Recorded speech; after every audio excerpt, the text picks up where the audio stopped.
jumping in, you see this wonderful module banner that was designed for me from something that we will be talking about, the Jumpstart program. But first, I would like to tell you kind of what I'm going to be covering as I'm talking. There'll be two parts. One, I just want to get you really excited about the program and talk about what we do, what the content is, what the experience is like, and then let Claire share some of her student experience. Then as we move into part two, I'll talk about the history and the timeline really of how this whole course came into be and how it was developed and that process of development. So talking about the Programs Abroad Office and the Jumpstart program. Then we'll end with some success and some time for questions. So start kicking off. I have this really silly little thing that you may have seen before, but I love this because when we think about Italy, what do we think about? We think about art and food, right? So this was my recipe for designing the course and designing an incredible Italian course abroad. And it took me several years to get it off the ground. Not only was a pandemic going on, but we were in a state of flux for a lot of the things going on in the university. And you can see some of the things that it took to put the course together, the inspiration and innovation, the pedagogy and creativity, collaboration, and really a community to pull it all off. And so now we've gone 3 years and I call it a success. And I think it really is a resounding success with the students that have gone. So starting in part one, let's talk about the class. First of all, I'm an industrial engineer by training and by practice. I was a professor of practice in the Department of Industrial Engineering until this fall when I transferred over to Engineering Fundamentals. I had 3 decades of practice working in factories and executive management of manufacturing corporations and so on like that, but have always loved to travel, lived all over the United States, had a lot of connections with outreach and have a passion for art and travel. So when I came to the University of Tennessee as an industrial engineering professor, it was such a wonderful opportunity to pull those worlds together and prepare this course. So this course still lives in the industrial engineering department, and it's a special topics course called Applied Human Factors and Art in Italy. And basically, the structure or the purpose of the course is to help engineers not only be exposed to a global experience, but also to increase their perception and appreciation of how the humans have been represented in art and how we live is represented in art throughout history in order to make our future better. So as we go through, we're developing or enhancing, if they already have a basic human factors knowledge, we're enhancing that. We're giving them exposure to artworks and a little bit of art history. I'm not an art historian, just an appreciator. But we have to learn some art history, some relevant history of the region and Italian culture. And we do this through the different type of course activities and the interactions that I have designed in. Hopefully my students also gain from this a new understanding of how scientific knowledge and artistic representation of not only the human form, but how we live evolved over time. And by doing these, like I said, we can predict future designs and ways to make our world better. This is a great quote that has a lot more depth to it than maybe just the words that are there. Connecting engineering and art is one of the things that's a kind of a subtle goal of this course also. And so this quote is perfect. Plus it comes from Leonardo da Vinci, who is from Italy and specifically from the Florence region where we go. And so this is just a lovely quote that the Programs Abroad Office came up for the program with that really describes it. If you're wondering what we do when we're in Italy, before I jump into the nitty-gritty, let's get you super excited. This is what we do in our 3 weeks, because this is a mini-term course. And this is kind of a aggregate list of the 3 years, but most of the things we do each year. You can see on the left, we have some business visits. course, we don't do all of those business visits each time, but we've visited some wonderful artisans and some smaller manufacturing, like a leather school there in Florence, a bespoke shoe manufacturer who is also a school there. We visited some designer, like couture purses, and a wonderful artisan workshop that's almost like working with Michelangelo there. And this next year, we'll be going to a Parmigiano Reggiano cheese factory, a balsamic vinegar producer, and hopefully a hypercar manufacturer there in Modena.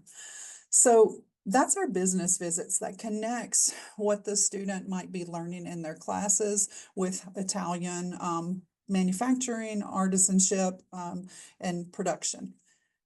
We complement that with cultural excursions, or the good stuff, I guess, is what we'd call it. Every day we go to a museum and or a church because there's so much art in the churches there. And we also have several hikes built in and some historic centers built in the tours of those. So you can see just about everything you'd want to do in Florence and here in Rome. We hit on. There's plenty more, but if you were going to be going on a visit, these are the big heavies that you'd be seeing. We even get an audience with the Pope where they announce the University of Tennessee and welcome us to the Wednesday audience. And so we can talk about this later. We've had a great opportunity to see some new installations like the Domus Aurea, Nero's Palace, and so on. This year, with the Jubilee year, that every 25 years Catholics go to Rome, to the Vatican City, for a Jubilee year. And so they're expecting 15 million more tourists in Rome this year. So I have switched up a little bit, and we'll be visiting 3 other cities in Tuscany instead of our Roman excursion this year. And we have a lot of exciting things to do there that complement the learning content. So let's talk about the course content. Right here in the photograph, you see the marketing manager for Stefano Bamer, and he's talking about how you put a shoot together and so on. That's just part of the course content, is the excursions, which you see on the green arrow at the bottom.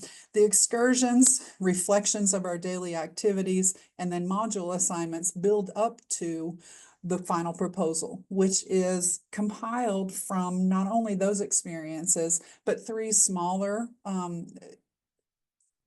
papers, I guess, if you will, or reflections into a specific artist that represents what you're looking for, a specific artwork that is representative of that artist, and then a human factor theme. So some of the themes students have chosen or think might be transportation or clothing or a kitchen or knives. My example might be another example. And that theme, they will follow through the artist, the artwork, and other examples that they use in order to extrapolate or to anticipate what might be the future design for that particular human factor theme. And that goes into their final proposal. So as you can see, I make them, you can guess from this, I make them create a diary, a de facto diary, by having reflections on our daily activities, which are required for them to participate, for all the students to participate in. Then they have module assignments, which are the learning content that relate to the human factors or the art history or the anthropometrics. Then they have short writings and the final report on their chosen theme. And that's the written academic content that we do that complements our engineering experience. Here you can see we're at our artisan workshops, which Claire, you can probably share more about this in a few minutes, but to me, it was like stepping back in time because we saw people doing metalwork and fresco, sculpture, painting, just like we were stepping back into an artisan workshop in the Renaissance time. It was a wonderful thing. We took a gilding, we put gold foil on some pieces. And it was a wonderful experience because you see the gentleman in the top corner is an artist of some renown there in Florence. And he heads up the workshop, but he designed this for us, not even knowing it was an industrial engineering group coming. and he designed it as a project management, almost like a factory processing line, where we all put pieces together that came and made one final product. So you can see we really are trying to group art and science and then some critical thinking together to figure out how we can make our world better, eventually through their themes. A wonderful part of the whole trip is the global immersion. We all get there. I've had different sizes of groups. I've had 10 and 11, and then this past year was 17. We all live in apartments in the middle of Florence. We feed ourselves, we go grocery shopping and cook and find our way around Florence. Normally we stay together as a group, but what is a very interesting thing is the students who have never traveled overseas, most of them, or never been out of the state of Tennessee or wherever they're from, are finding out how to navigate and how to thrive in these cities safely and with people that they don't know. And so it's a really interesting phenomena I see is that the first week we're all learning and trying to get used to it and just be successful there and get used to the people that we're traveling with. And by the second week, I overhear my students saying, gosh, these Americans, what are they doing? Don't they know how to get around in Florence? So it's a pretty quick cultural immersion. And I think everyone that goes on the programs really grows a lot and has really developed a deep appreciation for our global community and an appreciation and love of travel, which are part of my goals. One of the great things that I just spoke about, but also is the engagement of the students. This is my group this year, and we just had some wonderful people that were very different and very similar. And so we got to explore those similarities and differences through our daily excursions. So if I haven't made it clear enough, we are not in a classroom every day. Every day we are off doing something for 4 or 5 hours a day, and then the students are empowered to do their activities, their classroom activities through the asynchronous coursework that we have on a Canvas course. So student engagement and getting them to know each other and get along is a very, very important part of the course. And as a matter of fact, most of the time the students spend the weekends together visiting the rest of Italy and touring around, and so they'll book their trips, their bed and breakfast, their trains, and so on, and travel independently as a group outside of the coursework. And I think it's time for Claire to talk about that, and she is an expert on planning those trips also. But I would love Claire to talk about what she got out of the course, and where were the high points, and what she would just like to share with us. Well, hello. So like Laura said, my name is Claire. I am a senior in industrial and systems engineering this year. So I got to go on this trip this past May, and it was absolutely amazing. I'd actually been waiting a couple years to be able to do it, just with internships and other things going on. This was actually the second study abroad that I've completed through UT, and it was a very different setup than the previous one that I did after my freshman year. So by comparison for that one, we were in the classroom a couple days a week, and we still had like class excursions to other towns. I was in Cambridge, England is where that one was based, but it was very different for Italy. Italy was a lot more independent, just in the way we were living. We were, in apartments around different parts of the city center rather than all being in dorms the way I was previously. So that level of independence, and for me getting to do a study abroad for the second time, getting to see the differences was something I really appreciated. And I also really liked the setup of the course, as Laura's been saying, that we weren't sitting in the classrooms each day. I'm someone who likes to learn by experience. So this was basically like my dream type of class. Because I'd been wanting to go to Italy, honestly, since high school. Florence has always been the top of my list. I learned a lot about the construction of the Duomo Cathedral in a high school history course. And from then, like reading that book, I was hooked.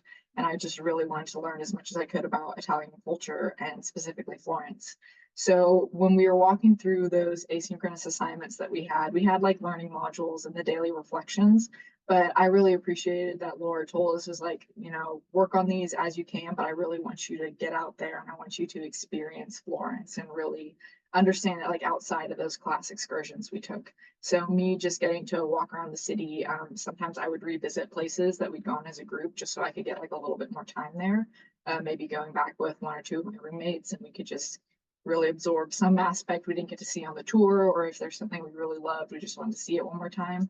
So that had a big influence on what we chose to do as we were working through those assignments. So she was showing that we picked an artist, went through like artwork, and then chose a human factor. So I ended up choosing Filippo Brunelleschi as my artist, and he is the artist and architect who was responsible for the construction of the Duomo on the Duomo. So after reading about that in high school, I've always been a fan of like architecture, especially church architecture. That was really interesting. That was some of my favorite things that we visited when I was in England, and then again being here in Florence, getting to see all the different styles of cathedrals and basilicas. That was something that I really loved.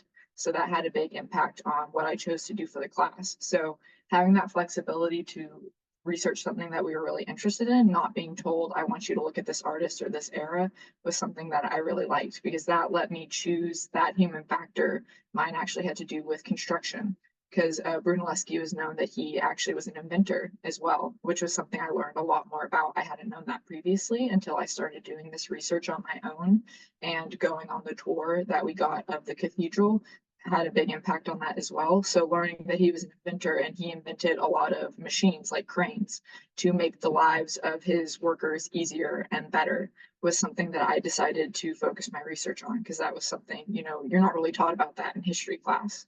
So looking at that engineering side specifically was a lot of fun and getting to actually see, the drawings. I found like paintings and stuff of medieval or like the drawings that he had made, reproductions of them. We don't have all of the originals, but people have been able to put that together as I was doing that research and kind of figuring out what it looked like. So getting to write the paper about that, I felt like in addition to all the tours that we did and the discussions we had with our guides and with Laura, getting to do that little bit of extra research on something I was particularly interested in was a great way to keep us like really invested in the course.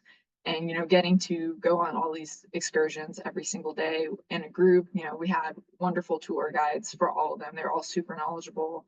I was always like at the front asking them questions and stuff because a lot of this art, I've seen it in history textbooks for years, since middle school, maybe even like these really big, like Botticelli paintings or Raphael, or getting to go see the different David statues was something particularly interesting because even taking this same subject, but they were made just a few decades apart, and yet the different aspects of them, like the artist perspective, the way they're portrayed, was something that was particularly interesting to me because one David statue, he's portrayed as a lot younger. It's like after the fight, sort of the letdown of after he has killed Goliath, versus the other one, you can see like the tension in it because you're waiting for it to happen. So getting to see the human factors in the art, because you could really see the changes and how as people learned about what perspective was or became more accurate in how they were portraying the human body. So we got to see a lot of that by visiting these different museums, asking these questions of the tour guides, and they were able to say, well, you can tell this was this era of art, or this is actually what the political situation in Florence was at the time.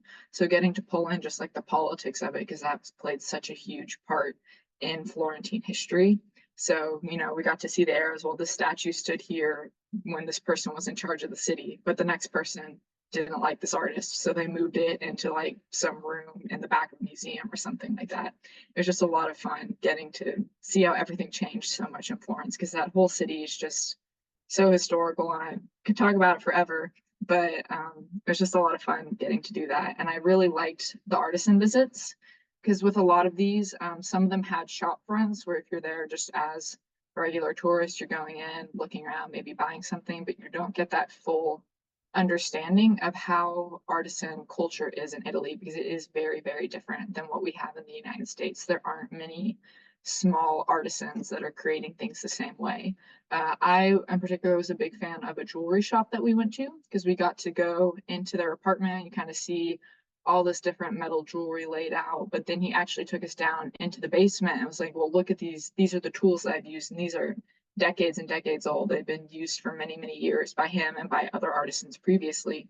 And he actually told us, like, this is the method. If you want to create a piece of jewelry like this, it's like a stamping machine. You run it through, you do the roller. And he actually showed us how the machine worked and pulled it out the other side. And I was like, okay, this is how you get this pattern. And this is how I'm going to use it next. As well as methods for like the wax, using wax. And these are techniques that date back to the Renaissance. So stuff that has not changed over many hundreds of years and still being used and adapted by artisans today was a big thing. And that included like the shoemaker, the techniques they use have been used for many, many decades.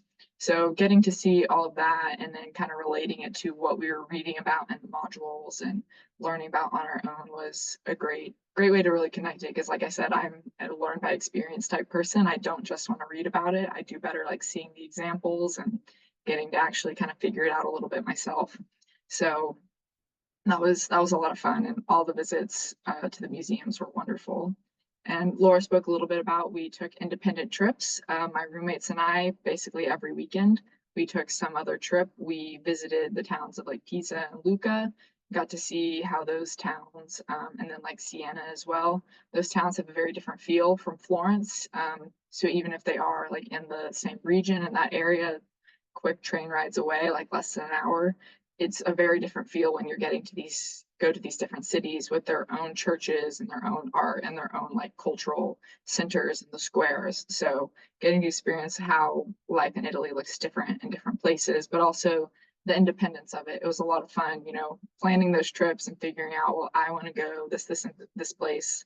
I was always looking for the church, and my roommates knew I wanted to go see what the church architecture looked like in this town, just as I knew they wanted to go see certain like market that they had every week in like Lucca or something like that. So there was something for everybody on all of these trips. We got to pick and choose and just figuring out, oh, which groups are going where, because sometimes everybody wanted to go to the same city, people wanted to go different places. We all felt comfortable finding a couple people to go with and getting that trip planned. So I feel like that's a lot, just brief overview of it.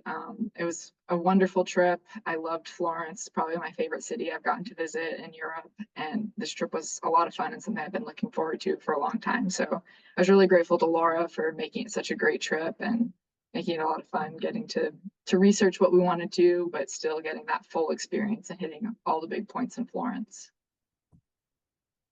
Thanks, Claire. You guys see why I invited her. She's a great representative for the course, but also really the experience, because Claire really grabbed it. When we were in Rome, we couldn't keep up with her. She wanted to see more and more and more. But playing off of what you just said, though, also, the connection, if you remember back what my goals were, the outcomes I wanted to see from this were not only, they weren't horribly rigorous as far as engineering outcomes being numerical or critical as far as an engineering perspective, but from an engineering perspective of thought and critical thought, it really expanded, hopefully, my students' thinking and also their confidence to navigate the world and their own self and with differing types of people. So they have a greater appreciation of the diverse groups of people that we have, not only in the United States, but in our whole world. Claire really spoke about the travel, but also the project, because maybe not everybody got exactly what Claire got out of it, but I think most of them did, that they started thinking a little bit more deeply about how to connect the different things that they're learning with how we can improve our world and make it better.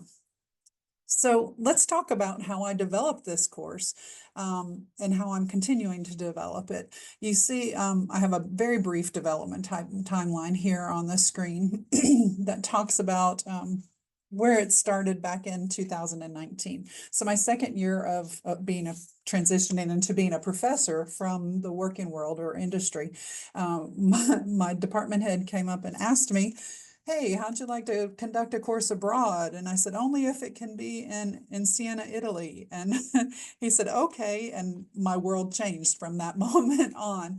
So we didn't end up being in Siena. We're in Florence because it's a little more conducive for a 3.5 week program.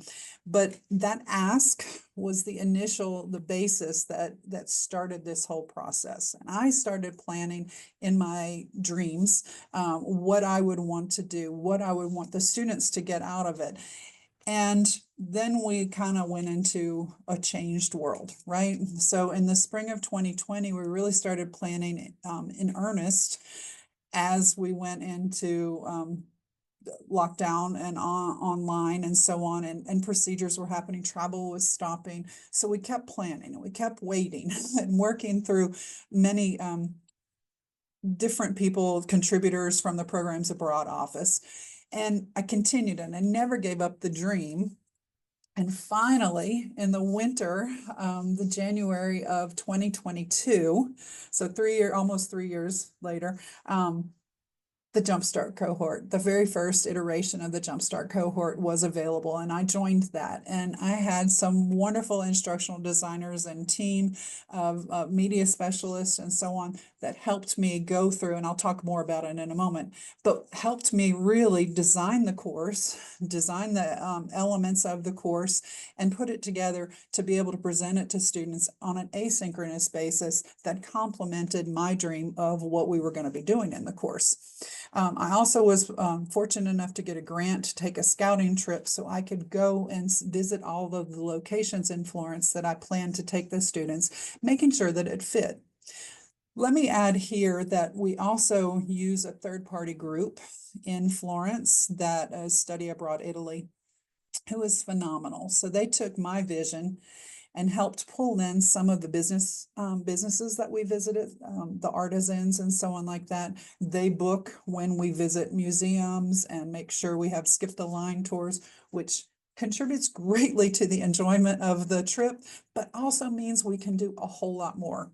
On one day, and I'll talk about this probably also, but on one day we start at the Leonardo da Vinci Interactive Museum, which has not only his codices and some of his artwork, but it has life-size machines that are taken from his notes.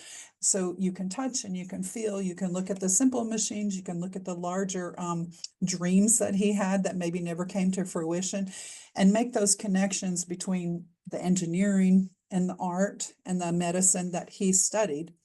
Then later in that day, we actually take a hike up to Monte Cecere, where it's supposed that he tested his flying machine. So it's an ancient Etruscan village above Florence, and it's beautiful. And so we have dinner and a hike there. So I wouldn't have been able to necessarily without a without a really good Italian connection to plan that, to fit all that into one day successfully. So I'm very thankful to the third party group that takes my vision and makes it happen, brings it to fruition. And as you see, in summer of 22, that was my first group. And boy, have we learned a lot since then.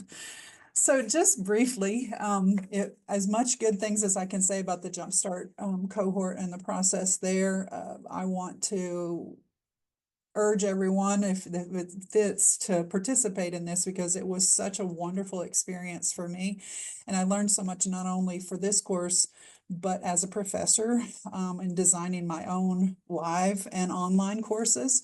But if you don't know about the Jumpstart program, it is a cohort-based Canvas learning environment where you learn how to put together an online class.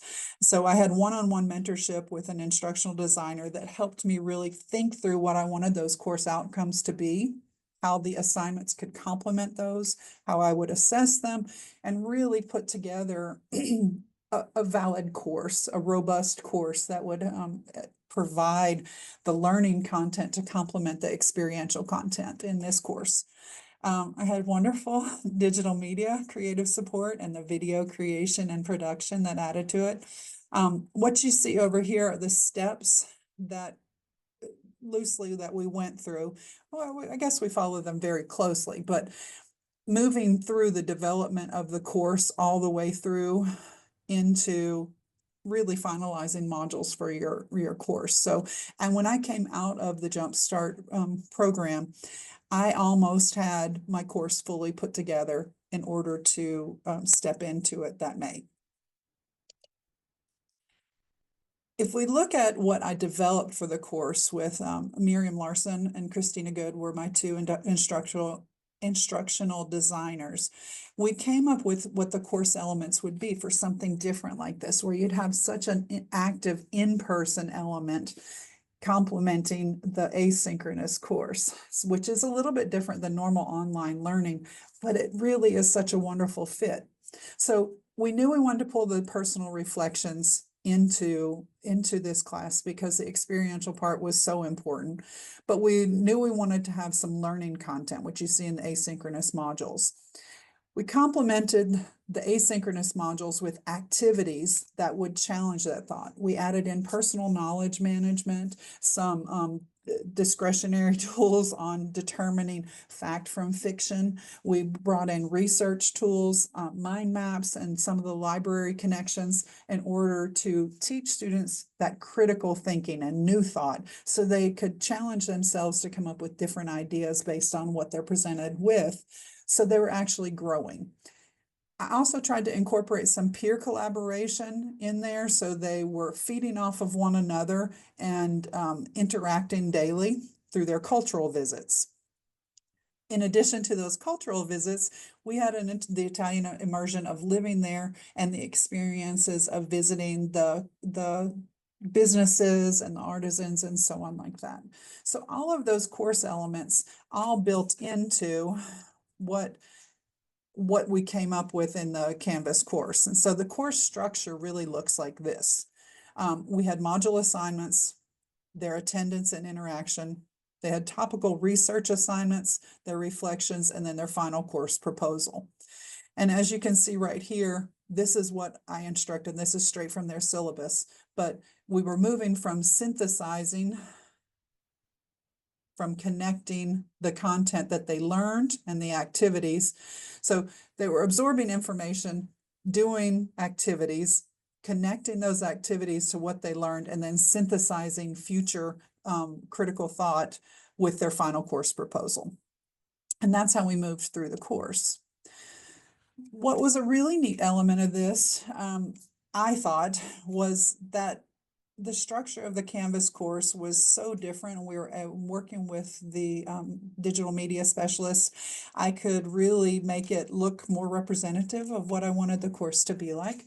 So you see right here, this is the top and bottom of our landing page, and it's set up for mobile use because if you can imagine living in or being in another country and wanting to go through all of your information, we're going to be on our phones most likely, not on a laptop, unless they're really into the learning content. We needed to set this up for mobile content. So this all fits on one screen of your phone. So these were the hot links that they could go to: how to get a hold of me, where our information was, emergency numbers, some fun things, a scavenger hunt, where they needed to be that day, and then their assignments. Then they could also hot link to each of the modules. One was the overview syllabus, if you will, and how to navigate the course. Then our 5 learning modules, which included research, human factors, art history, anthropometrics, and design. Then I also tried to always throw in some background information to keep them excited, especially because a lot of this prep work for the course was done pre-trip, but they can't officially start working on this until after the spring semester is complete. So I wanted to keep them excited about it as the class was opened up with some videos and so on. So you'll see that here too, because every day we managed information through a variety of means, information sharing. WhatsApp was what we used, and I would send that information which reflected what was in the Canvas course. So every day that we had an activity, and even on weekends as well, I tried to include instructions on what to do, where we would meet, some pictures, the GPS location, and then finally several links for information on where we would be going that day. This was all in the assignment for that day, which was a reflection assignment. So this was in addition to the module activities, which we'll look at next. So for this, to show you kind of how I set up the module activities, I chose the art history one. And you can see here as we went through, there were various stages that they went through. So one, they read about the art history in module 3. They apply that by building their timeline, their art timeline. Then they practice it by evaluating their choice of artist. And then they're preparing for their writing by doing an art museum scavenger hunt. And you can see for each module, the student learning objectives tied in with the topic and complemented what we were doing every day in our excursions. So as we're going through here, you see I mentioned an art museum scavenger hunt. Well, that was a product of the Jumpstart. And you can see right here some of the screenshots of it. So this was designed purely solely for my course, where we went through the National Gallery and created some rooms with pieces of artwork where I had key points. So a student would virtually walk through choosing some of the rooms, and some of them had nothing in it. Some of them had the artworks. And so they were supposed to look for the artwork and learn about the different elements of the painting and the artists that were different. And so as we evolve through the timeline of art history, what was significant about these pieces. So that was a really fun addition to the art history portion that really made this course a little bit different than others. And then just to go back to our final course proposal, as you can see here, there were 3 assignments on the artist, artwork, and the human factor that were part of modules with the similar names. And each student was then instructed to pull those elements, that work, into their final course proposal, incorporating it with their theory of the future for that one design element. And that's what their written paper was. And most of them varied between 7 and 10 pages long. A couple of them were longer, but that was their big culmination of the course. So as we look forward to continuing development, each year I work with the course in Italy, and I try to talk to my students to see what worked, what didn't work, and adjust. And as I mentioned before, this year we're adjusting because we know there's going to be a big influx of tourists, doubling who goes through Rome. And probably the rest of Italy too, but I'm not giving up. I'm going this year still. So we evaluated even more thoroughly what we're doing as far as the group activities. And in spring 2025, not only are we going 3 different cities instead of Rome, but I have another exciting thing that I've worked with Renee De Liazanino to develop a 1 credit hour course that will be specifically for the students in this course, and then another engineering course that goes to Milan every other year to bring them some cultural knowledge along with Italian language knowledge. So they'll be building skills in this 1 hour course specifically for these 2 courses abroad, and hopefully prepare them before they leave to be able to communicate better. And some of the assignments that we anticipate having in that class, because it will be in the spring, are things like how to navigate putting a trip together. So when you need to buy a train ticket, what are the words you might use? How would you converse? Where would you actually plan? What it makes sense logistically, how long it takes, how reliable the train system is, how much should you pack?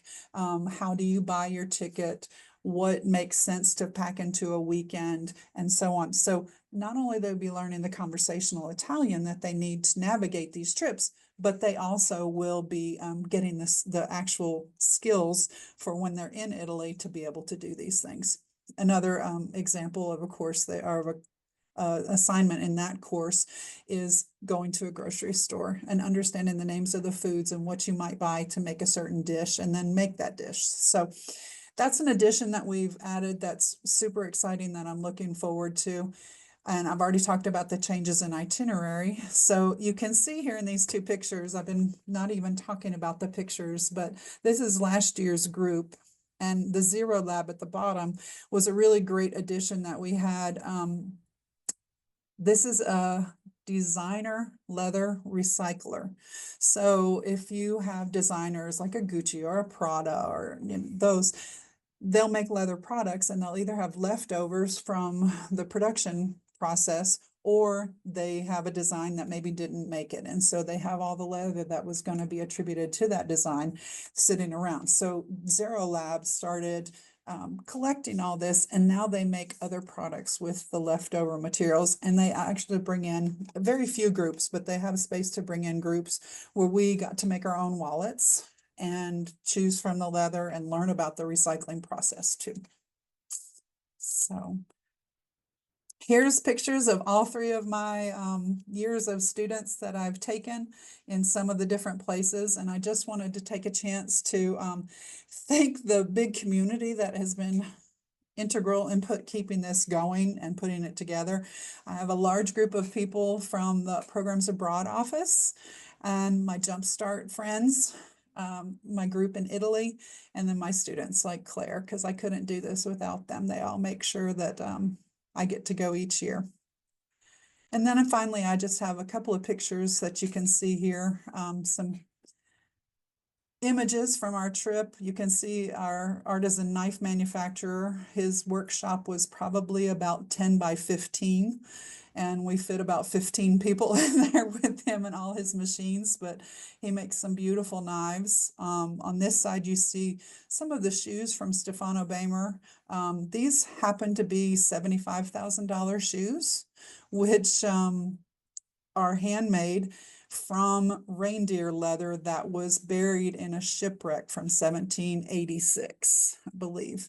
And they're pretty rare pair of shoes that we got to handle and learn about the shoemaking process and how they are leveraging their bespoke shoe line into off the shelf line and ready to wear and so on. So it was a really great opportunity for students from the United States of America who learn a whole different type of manufacturing theory and are thinking about places like a Walmart or a Procter and Gamble or Amazon or a Tesla, those kind of large manufacturing, to step back and look at how people that are still on the verge of being an artisan are managing their businesses, because there's still a profit and loss and they're still staying in business and managing the customer's desires and meeting those needs and exceeding those needs. But the attitude in Italy for the people that we visited really could open the eyes of my students to a difference from increasing capacity and reducing bottlenecks and increasing throughputs to quality and the customer experience and really live a life well lived. And so I hope that through this course, not only did the students get exposed to a lot of these things, but they also had and changed their perspective on life and how they want to go through and really grab life and live it and appreciate it. And yeah, so here you can see some of the faces and some of the other things we do. And I think that's all.